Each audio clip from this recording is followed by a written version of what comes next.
Section 3.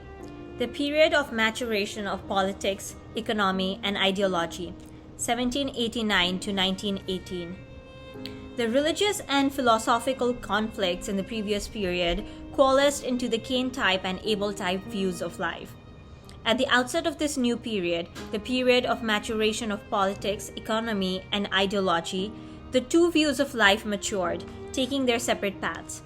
As they matured, they found two different forms of society with distinct social structures, a Cain-type society and an Abel-type society. At the same time, politics, economy, and ideology, the sphere of religion and philosophy, progressed to the stage just prior to the transition into the ideal world.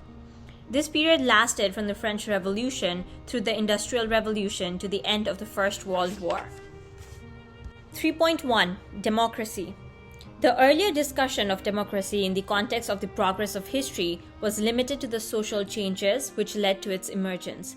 Here, we will examine the internal developments behind the rise of today's democracy, specifically the ideological tides on which it rose out of the swells and eddies of history. In the period of the Christian Empire of the 9th century, God had intended that the spiritual kingdom ruled by the papacy and the earthly kingdom ruled by the emperor unite to form a Christian monarchic society as a foundation for the messianic kingdom. This would have established the foundation for the Messiah. A strong messianic kingdom would have brought an early end to feudalism in Europe. Yet, because this providence was not realized, feudalism persisted, while Europe's political, religious, and economic histories took separate paths of development. The political power of the feudal lords began to wane after the Crusades, declined further during the Renaissance and the Reformation, and became feeble by the time of the Enlightenment. By the 17th century, the feudal lords had yielded much of their political power to the kings, who built centralized nation-states and ruled them as absolute monarchs. The kings justified their supreme power by the doctrine of the divine rights of kings.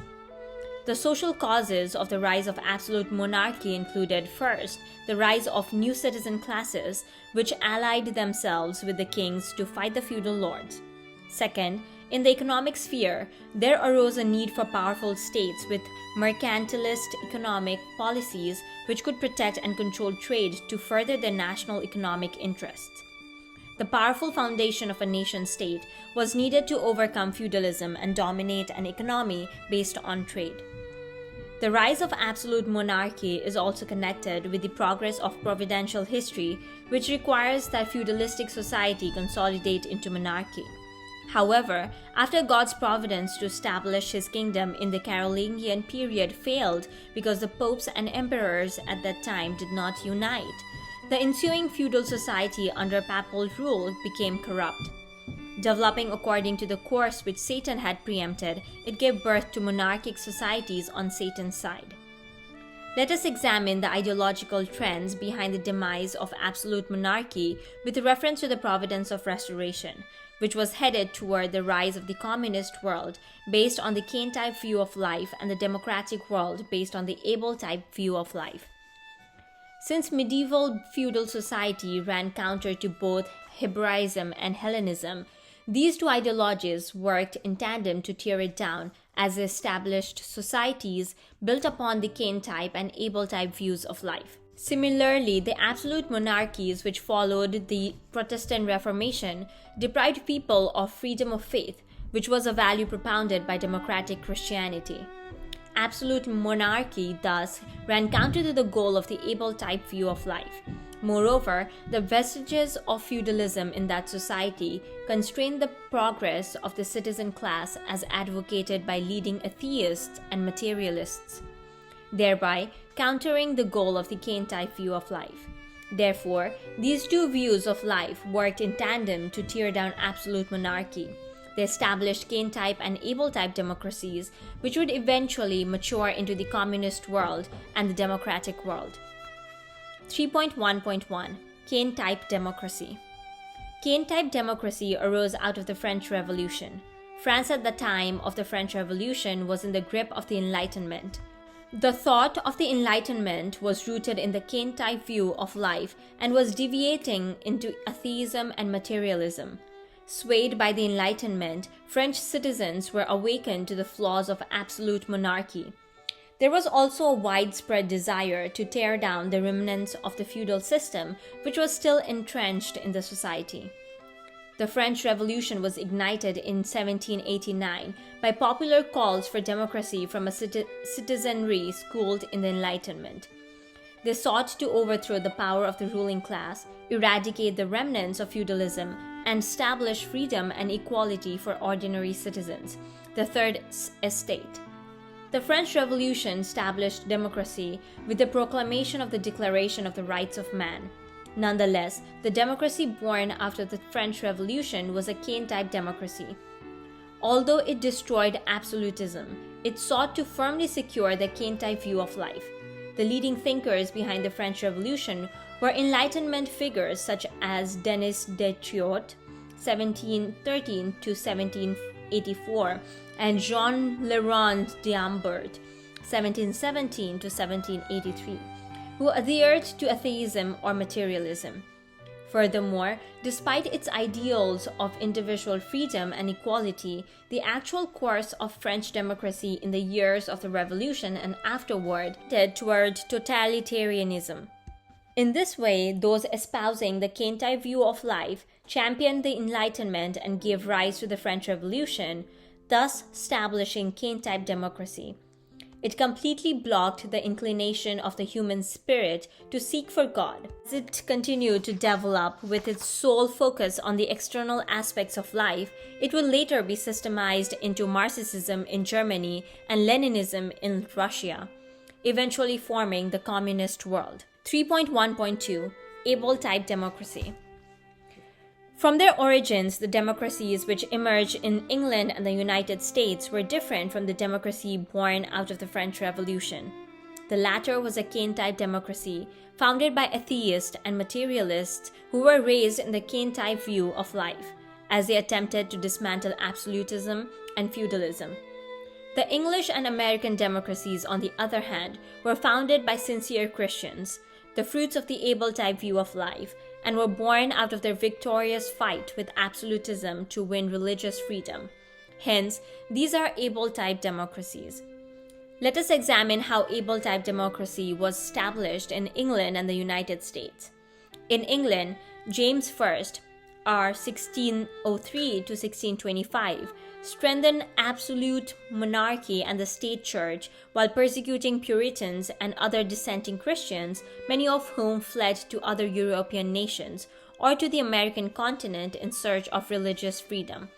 His son, Charles I, R. 1625 to 1649, was met with rebellion by the Presbyterians of Scotland, who rallied around the National Covenant in 1640. The Puritans, who formed the core membership of the English Parliament, then launched the Puritan Revolution under the leadership of Oliver Cromwell in 1642. Later, after Charles II, who ruled from 1660 to 1685, restored absolute monarchy and strengthened the Anglican Church against all other Christians, and his son James II, or 1685 to 1688, declared himself a Catholic. Protestant leaders invited William of Orange, R. 1688 to 1702, his son-in-law, who was at that time stadtholder of the Netherlands, to intervene. In 1688, William landed in England with his troops to defend religious freedom and civil rights. Upon his enthronement, William approved the Declaration of Rights offered to him by the Parliament, which recognized the Parliament's independent rights. This became foundational for the English constitutional monarchy. Since the Revolution of 1688 was accomplished without bloodshed, it came to be known as the Glorious Revolution. Although there were external causes of these English revolutions, such as the citizens' desire for political freedom from the ruling class, including the nobility and the Anglican priesthood, the more internal cause was the drive to gain religious freedom. Many Puritans and dissenting Christians who had been persecuted in England emigrated to the American continent to obtain religious freedom. They founded an independent nation in 1776 and established American democracy. Born out of the Able-type view of life, Able-type democracy was developed from these beginnings into the democratic world of today. 3.2. The significance of the separation of powers. The concept of the separation of powers into three branches of government was advocated by Montesquieu, 1689 to 1755, a leading thinker of the Enlightenment. It sought to prevent the concentration of political power in the hands of a single individual or institution, as was the case with political absolution. The idea was proclaimed in the Declaration of the Rights of Man during the French Revolution. From the beginning, the separation of powers was to be characteristic of the political structure of the ideal society which God has been working to realize. Yet here again, as we observe throughout the course of the providence, Satan was defectively mimicking an aspect of the principle ahead of its realization by God. Let us then briefly examine the political structure of the ideal world. The universe, as we have seen, is patterned after the structure of a perfect human being. By the same token, the ideal world to be built by fully mature people is also to resemble the structure and functions of a perfect individual.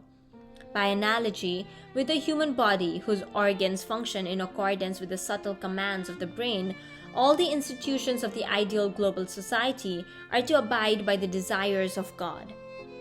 Just as the commands of the brain are transmitted to every part of the body through the peripheral nervous system branching out from the spinal cord, in the ideal world, God's guidance is conveyed to the entire society through Christ, who corresponds to the spinal cord, and God-loving leaders who correspond to the peripheral nervous system. The peripheral nervous system branching out from the spinal cord corresponds to the nation's political parties. Thus, in the ideal world, people of God led by Christ will form organizations analogous to today's political parties.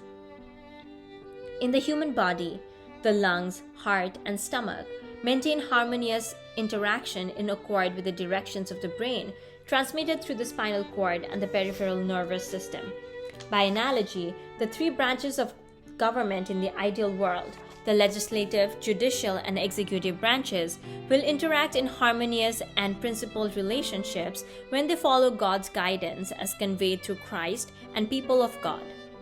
Just as the four limbs of the body move according to the commands of the brain for the welfare of the individual as a whole, the economic institutions of the ideal world, corresponding to the limbs, will uphold the desire of God and promote the welfare of the entire world.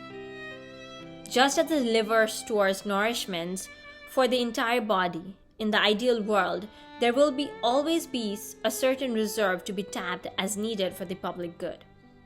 Since every part of the human body has a vertical relationship with the brain, horizontal relationships with naturally established between the different organs to form an integrated organism.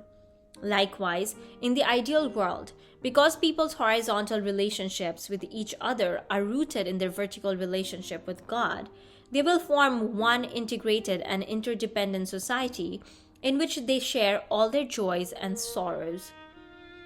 In this society, to hurt someone will be experienced as hurting one's own self. Hence, its citizens simply will not want to commit crime. Let us now examine how, in the providence of restoration, God has been working to restore this ideal social structure.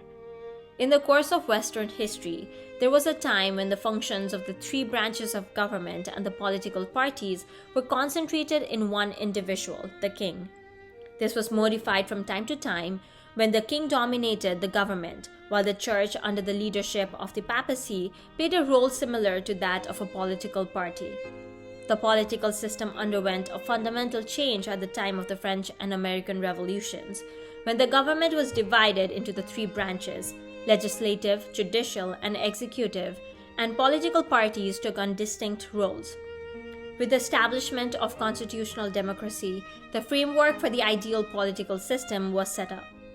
Thus, Political systems have changed over the course of history because fallen human society was being restored to the ideal society, the structure and functions of which will be patterned after a perfected individual. Today's democracy is characterized by the three separate branches of government, and a proliferation of political parties resemble the structure of a healthy human body to some extent. Nevertheless, because of the fall, today's democracies in fact bear more of a likeness to the body of a sick or injured person. They cannot fully display their original qualities and functions in their full potential. Since the political parties are ignorant of the will of God, they may be compared to a nervous system which is unable to transmit directions from the brain. Since constitutions are not written in accordance with the Word of God, the three branches of government currently function like internal organs which cannot sense or respond to the commands of the brain because the peripheral nerves have been severed. They lack order and harmony and suffer continual conflicts among themselves. Therefore, Christ at the second advent will remedy the illness of the present political system that it may reflect God's design by restoring people's vertical relationship with God. This will unleash society's true potential. 3.3. The significance of the Industrial Revolution. God's ideal of creation cannot be fulfilled merely by forming a world without sin. God blessed human beings to have dominion over the universe. We are to seek for the hidden laws of nature and advance science and technology to create a pleasant living environment. Religion and science have shouldered their respective responsibilities for helping fallen people overcome the internal and external aspects of their ignorance. Therefore, in the last days of history, we can expect not only the emergence of truth which can guide people to completely alleviate their spiritual ignorance, we may also expect the progress of science to solve all the mysteries of the physical universe. Together, they will bring human society to the stage just prior to the realization of the ideal world. Thus, we can understand that the Industrial Revolution, which began in England, arose out of God's providence to restore the living environment to one suitable for the ideal world. The economic structure of the ideal society also resembles the structure of a healthy human body. Production, distribution, and consumption should have an organic interdependent relationship, such as that which exists between the digestive, circulatory, and metabolic systems. There should not be destructive competition due to overproduction, nor should there be excessive accumulation or overconsumption due to unfair distribution, which would be contrary to the welfare of all people. There should be adequate production of necessary and useful goods, fair distribution of supply with what is sufficient for people's need, and reasonable consumption in harmony with the purpose of the whole. The mass production born of the Industrial Revolution led England to claim vast colonies as sources of raw materials and markets for goods. In doing so, the Industrial Revolution opened up a vast territory for the propagation of the gospel. Accordingly, it contributed to both the internal and external aspects of the providence of restoration. 3.4. The rise of the great powers. We have seen how, after the Renaissance, the unitary worldview of medieval Europe was divided into Cain and Abel type views of life. These gave rise to two types of political revolutions and founded two types of democracies, both of which were greatly strengthened as a result of the Industrial Revolution. The two types of democracies were on the course to form the democratic and the communist worlds. Following the Industrial Revolution, spurred by the rapid progresses of science, industrialization created economies characterized by overproduction. The great powers of Europe, which felt an urgent need to pioneer new lands as markets for their products and as sources of raw materials for their factories, grew strong as they competed with each other in the scramble for colonies. Thus, two factors, the two trends, in ideology and the course of economic development following the progress of science, caused a later political division of the world into two blocks, the democratic world and the communist world. 3.5. Religious reforms and political and industrial revolutions since the Renaissance. The Kane-type movement, which began with the revival of Hellenism, overthrew the medieval world and gave birth to the humanism of the Renaissance. As this movement developed further, moving in Satan's direction, it gave birth to the Enlightenment, which may be regarded as the second Renaissance in the current of ideology. Enlightenment thought further matured in the Satanic direction, giving birth to historical materialism, which is the core of communist ideology. This may be regarded as the third Renaissance. Since the Satanic side mimics in advance the providence of God, we may expect that God's providence calls for 3 stages of revolution to take place in each of the 3 spheres of religion, politics, and economy. In the sphere of religion, the first Reformation took place under Martin Luther's leadership after the First Renaissance. A second Reformation was launched after the Second Renaissance by the spiritual movements led by people such as the Wesley Brothers, Fox, and Swedenborg. From our examination of the progress of history, it is evident that a third Reformation will occur following the Third Renaissance. Indeed, the state of today's Christianity desperately calls for such a reformation. In the political spheres, we can surmise that reform also is taking place in 3 stages. First, medieval feudal society collapsed under the weight of the First Renaissance and the First Reformation. Next, absolute monarchy was destroyed by the forces unleashed by the Second Renaissance and the Second Reformation. Finally, the communist world was formed by the political revolutions brought on by the Third Renaissance. Through the coming Third Religious Reformation, the democratic world on God's side will triumph in the ideological war and bring the communist world on Satan's side to its knees. Then, the 2 worlds will unite into one kingdom of heaven on earth under God. The economic changes, which follow the religious and political reforms, have been progressing in 3 industrial revolutions.